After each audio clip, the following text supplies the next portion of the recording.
In 1846, a lawyer from Springfield, Illinois, was elected to Congress. He was born in Kentucky, the son of a farmer who could barely sign his name.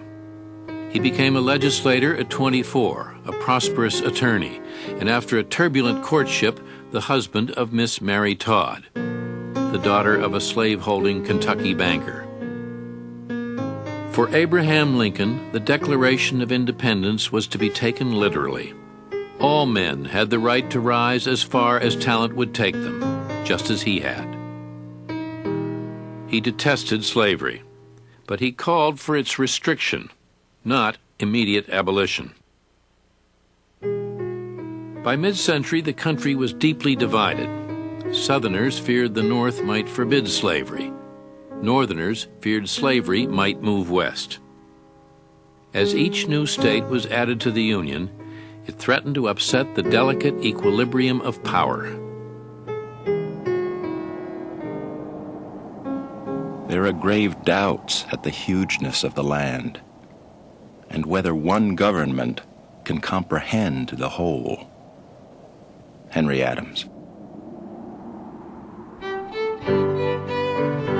Now events accelerated.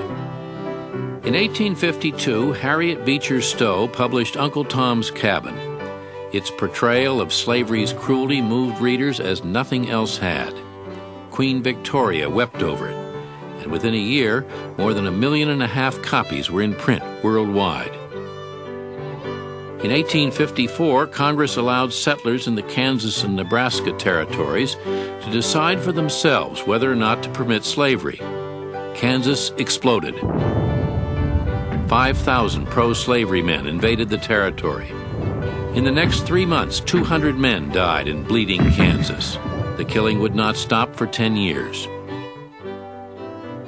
In 1857, the Supreme Court refused to free a slave, Dred Scott, even though he had lived for many years on free soil.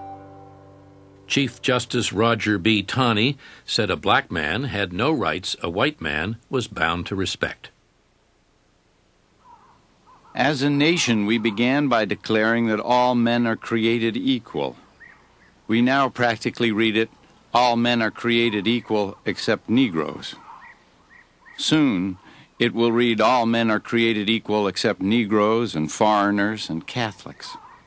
When it comes to this, I should prefer emigrating to some country where they make no pretense of loving liberty. To Russia, for instance, where despotism can be taken pure and without the base alloy of hypocrisy.